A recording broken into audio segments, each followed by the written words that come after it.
ओम शांति। 10 जून 2023 के ईश्वरीय महावाक्य। पहले एक नजर मुरली के मुख्य पॉइंट पर। बाबा ने कहा, शिव बाबा कहते हैं, मैं ड्रिल टीचर हूं ना।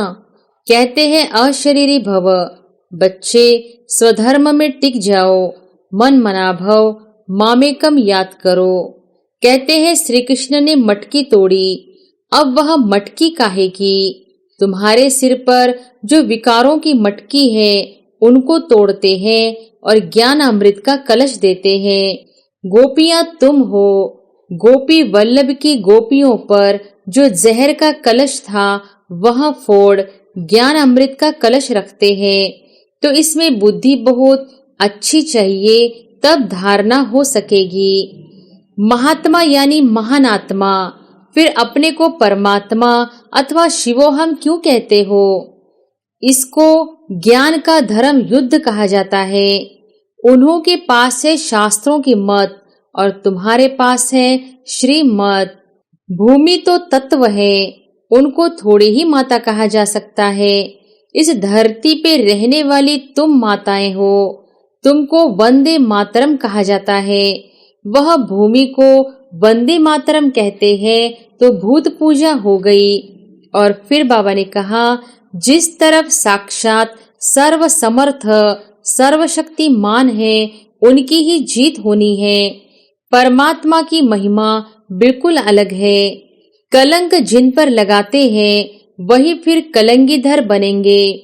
निमंत्रण पत्र में भी लौकिक बाप के हद के वर्षे और पारलौकिक बाप के वर्षे वाली पॉइंट बहुत अच्छी लिखी हुई है। बाप तो ऊपर रहने वाला है, तब तो दुख में उनको याद करते हैं। वह आते तब है जब धर्मग्लानि होती है। बाबा कहते हैं, हमारी जन्मभूमि भारत है। भारत के रहवासी जब दुखी होते हैं तब मुझे आना पड़ता है। सफेद पोश का साक्षात्कार कराते हैं, इसलिए बाबा कभी हमारी ड्रेस बदलने नहीं देते हैं। साक्षात्कार भी होते हैं, परंतु उनसे क्या फायदा? तुम्हारा काम नॉलेज से है, यह नॉलेज कोई दे न सके। और फिर लास्ट में बाबा ने कहा, बाबा देखो कितनी कमाल करते हैं। कहते हैं मुझे अपना वारिस बनाओ, मैं तुम्हारी इतनी सेवा करूंगा जो तुम्हारा बच्चा भी कभी नहीं कर सकेगा। मैं तुमको 21 जन्म के लिए राज्य भाग्य दूंगा। फिर भी अगर वारिस न बनावे तो तकदीर कहा जाता। ट्रेन में तो तुम बच्चे बहुत सर्विस कर सकते हो, फिर भी प्रजा तो बन जाएगी। गाड़ी का डिब्बा ही तुम्हारी प्रजा बन जाएगी। बैठकर सुनेंगे तो उनको बहुत अच्छा लगेगा। लिटरेचर हाथ में होना चाहिए, साथ में लाडला श्री कृष्ण भी होना चाहिए। ब्रह्मावंशी उसको कहते हैं जो ब्रह्मा के द्वारा अविनाशी ज्ञान लेकर पवित्र बनते हैं। तो इससे सिद्ध है कि सृष्टि का आदि पिता ब्रह्मा बाबा है। और अब सुनते हैं महावाक्यों को विस्तार से। मुरली का सार। मीठे बच्चे, अशरीरी बनने की ड्रिल नंबर 1 ड्रिल है। इससे वायुमंडल में सन्नाटा छा जाता है।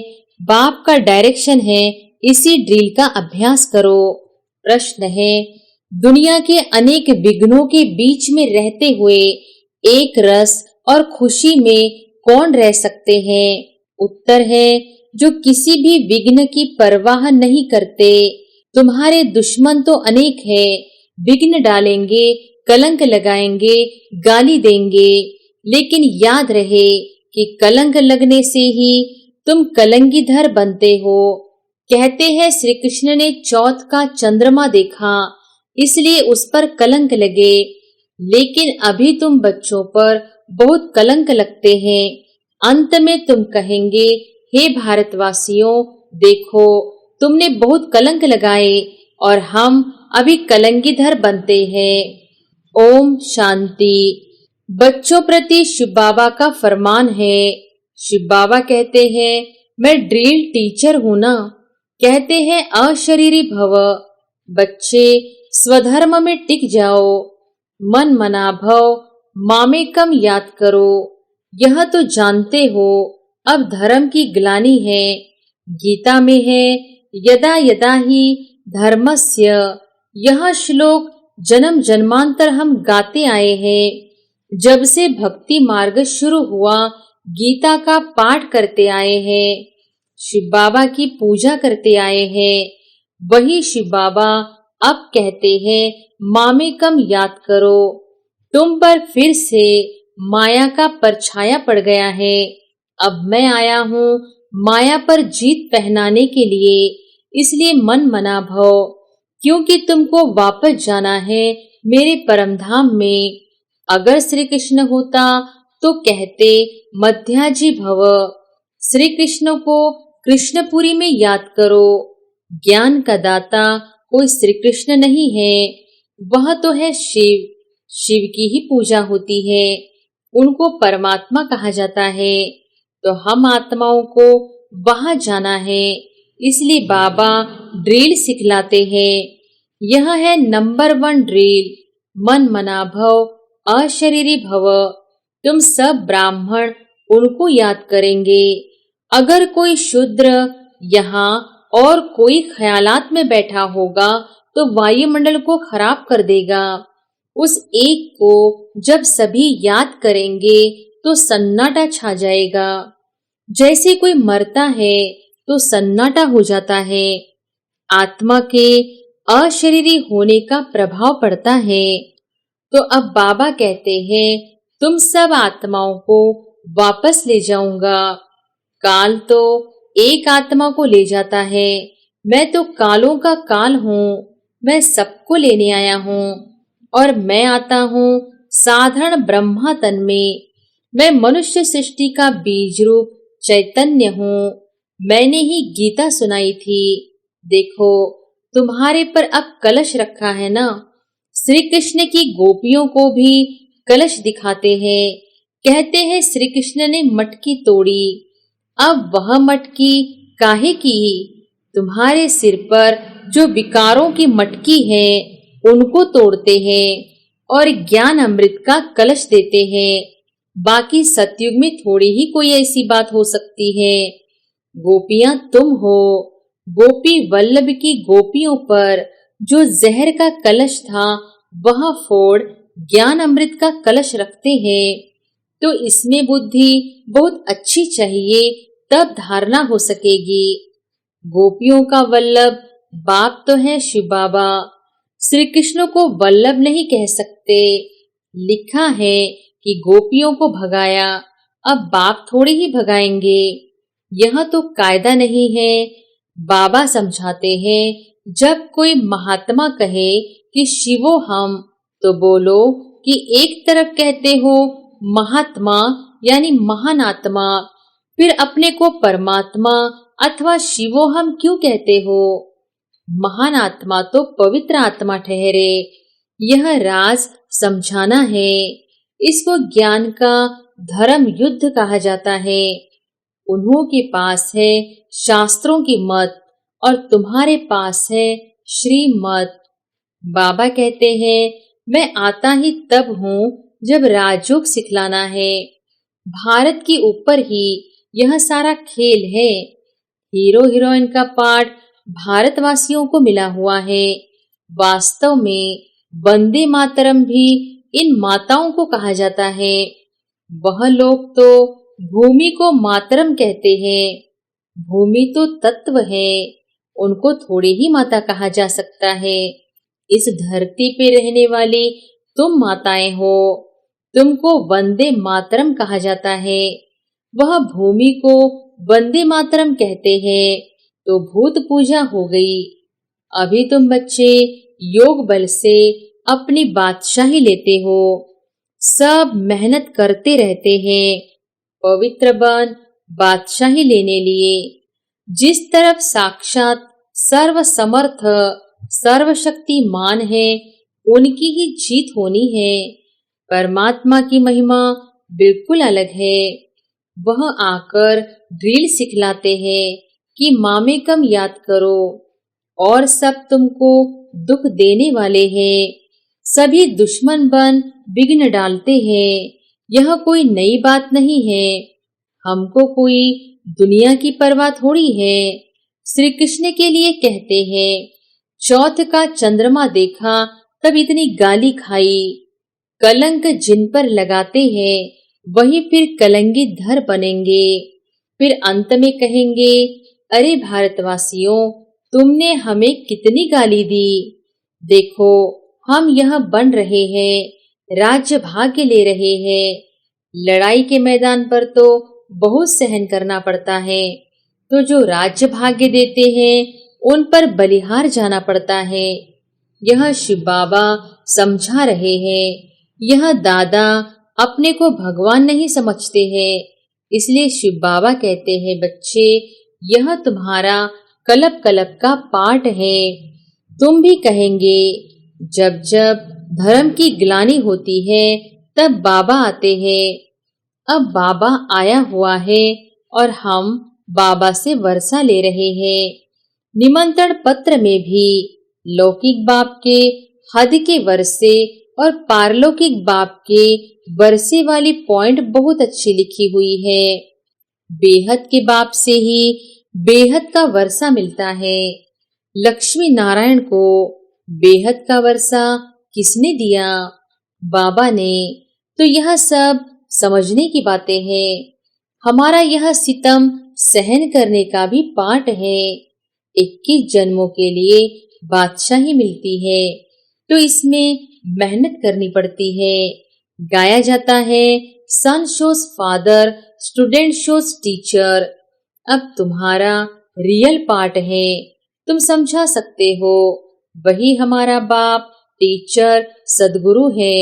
वही मनुष्य सृष्टि का बीज रूप रचयिता है। सब जीव आत्माओं का बाप है। उनको सर्वव्यापी कैसे कहेंगे? बाप तो ऊपर रहने वाला है, तब तो दुख में उनको याद करते हैं।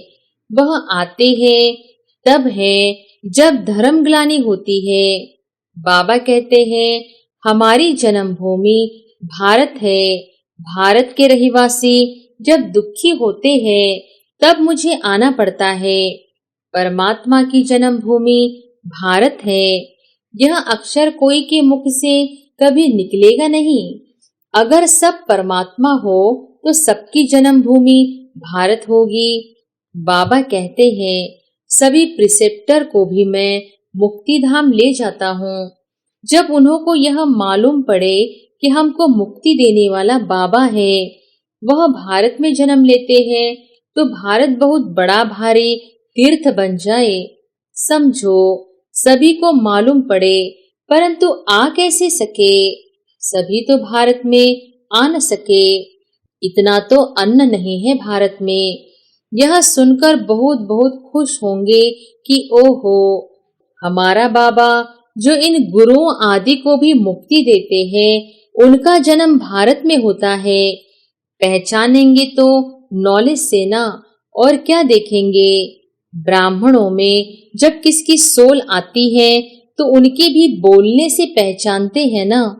बिगर बोलने पहचान कैसे हो सकती?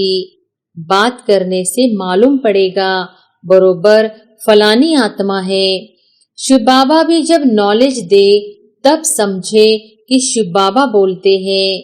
ज्ञान यह तो दे न सके, यह सिवाय बाप के कोई समझा न सके। कभी कभी कोई कहते हैं, हम शिव बाबा से बात करें, परंतु उनको पहचानेंगे कैसे? समझ भी नहीं सकेंगे। बुद्धि से समझना चाहिए कि यह नॉलेज बाबा के सिवाय कोई दे नहीं सकता। देखो कहाँ कहाँ बच्चियां बिगर देखे तड़प रही है शिव बाबा से मिलने। जरूर उनकी ताकत है जो खींचती है, कशिश होती है, तो उन्हों को सफेद पोश का साक्षात्कार कराते हैं। इसलिए बाबा कभी हमारी ड्रेस बदलने नहीं देते हैं। तो उनकी नॉलेज से मालूम पड़ता है।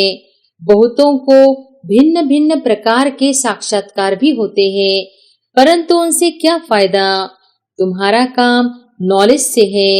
यह नॉलेज कोई दे न सके, तो यह सारा गुप्त पाठ हुआ। कहते हैं, मैं आत्मा का रूप धारण कर इसमें प्रवेश हो जाता हूँ, तो यह नॉलेज इतनी बाबा ही देते हैं, हम थोड़ी ही जानते थे। बाबा देखो कितनी कमाल करते हैं, कहते हैं मुझे अपना वारिस बनाओ, मैं तुम्हारी इतनी सेवा करूंगा जो तुम्हारा बच्चा भी कभी नहीं कर सकेगा। मैं तुमको 21 जन्म के लिए राज्य भाग्य दूंगा, फिर भी अगर वारिस न बनावे तो तकदीर कहा जाता। तुम बच्चियां जानती हो हम शिव बाबा से वर्षा लेने लिए यहाँ आए हैं। शिव बाबा को और बैकुंठ को तुम सिवाय दिव्य दृष्टि के देख न सको। ज्ञान तो बिल्कुल क्लियर मिल रहा है ना। हमको बाबा राजयोग सिखलाते हैं। ऊंचते ऊंच वर्षा है, बैकुंठ की बादशाही सो भी पढ़ाई से मिलती है। कोई भी राजयोग सिखला न सके। हम नर से नारायण बनते हैं, यह राजयोग सिखलाते ही अंत में है। तब तो फिर सतयुग में राजा रानी बनेंगे। यह मुसलों की लड़ाई प्रसिद्ध है। गीता से देवी देवता धर्म की स्थापना हुई। उस समय तो और कोई धर्म था नहीं, वे सब कहाँ गए? विनाश हुआ। बिल्कुल सहज बात है। ट्रेन में तो तुम बच्चे बहुत सर्विस कर सकते हो, फिर भी प्रजा तो बन जाएगी। गाड़ी का डिब्बा ही तुम्हारी प्रजा बन जाएगी। बैठकर सुनेंगे तो उनको बहुत अच्छा लगेगा। लिटरेचर हाथ में होना चाहिए, साथ में लाडला श्री कृष्ण भी होना चाहिए। अच्छा, मीठे मीठे सिकिलधे बच्चों प्रति माता पिता बाप दादा का याद प्यार और गुड मॉर्निंग। रूहानी बाप की रूहानी बच्चों को नमस्ते। धारणा के लिए मुख्य सार। पहली पॉइंट, 21 जन्मों की तकदीर बनाने के लिए शिव बाबा को अपना वारिस बनाना है। हर कर्म से बाप, टीचर, सदगुरु तीनों का शो करना है। दूसरी पॉइंट, ज्ञान क्लियर मिल रहा है, इसलिए साक्षात्कार की आश नहीं रखनी है। साक्षात सर्व समर्थ बाप हमारे साथ है, इसलिए विघ्नों से घबराना नहीं है। वरदान है, मेरा बाबा के स्मृति स्वरूप द्वारा समर्थियों का अधिकार प्राप्त करने वाले समर्थ आत्मा भव। मेरा बाबा के स्मृति स्वरूप द्वारा समर्थियों का अधिकार प्राप्त करने वाले समर्थ आत्मा भव। कल्प पहले की स्मृति आती ही बच्चे कहते तुम मेरे हो और बाप कहते तुम मेरे हो। इस मेरेपन की स्मृति से नया जीवन, नया जहान मिल गया और सदा के लिए मेरा बाबा इस स्मृति स्वरूप में टिक गए। इसी स्मृति के रिटर्न में समर्थी स्वरूप बन गए। जो जितना स्मृति में रहते हैं उतना उन्हें समर्थियों का अधिकार प्राप्त होता है। जहाँ स्मृति है वहाँ समर्थी है ही। थोड़ी भी विस्मृति है तो व्यर्थ है। इसलिए सदा स्मृति स्वरूप सो समर्थ स्वरूप बनो। स्लोगन है, हार्ड वर्कर के साथ साथ स्थिति में भी सदा हार्ड मजबूत बनो। मातेश्वरी जी के मधुर महावाक्य। सृष्टि की आदि कैसे होगी? बहुत मनुष्य यह प्रश्न पूछते हैं कि परमात्मा ने सृष्टि कैसे रची है? आदि में कौन सा मनुष्य रचा? अब उसका नाम रूप समझना चाहते हैं। अब उस पर उन्हों को समझाया जाता है कि परमात्मा ने सृष्टि की आदि ब्रह्मा तन से की है। पहला आदमी ब्रह्मा रचा है। तो जिस परमात्मा ने सृष्टि की आदि की है तो अवश्य परमात्मा ने भी इस सृष्टि में अपना पार्ट अवश्य बजाया है। अब परमात्मा ने कैसे पार्ट बजाया? पहले तो परमात्मा ने सृष्टि को रचा, उसमें भी पहले ब्रह्मा को रचा। तो गोया पहले ब्रह्मा की पवित्र आत्मा हुई, वही जाकर श्री कृष्ण बने। उसी तन द्वारा फिर देवी देवताओं के सृष्टि की स्थापना की। तो दैवी सृष्टि की रचना ब्रह्मा तन द्वारा कराई। तो देवी देवताओं का आदि पिता ठहरा ब्रह्मा। ब्रह्मा सो श्री कृष्ण बनता है, वही श्री कृष्ण का फिर अंत का जन्म ब्रह्मा तन है। अब ऐसे ही सृष्टि का नियम चलता आता है। अब वही आत्मा सुख का पाठ पूरा कर दुख के पाठ में आती है, तो रजो तमो अवस्था पास कर फिर शूद्र से ब्राह्मण बनते हैं। तो हम हैं ब्रह्मा वंशी, सो शिव वंशी सच्चे ब्राह्मण। अब ब्रह्मावंशी उसको कहते हैं जो ब्रह्मा के द्वारा अविनाशी ज्ञान लेकर पवित्र बनते हैं। तो इससे सिद्ध है कि इस सृष्टि का आदि पिता है बाबा ब्रह्मा। अच्छा, ओम शांति।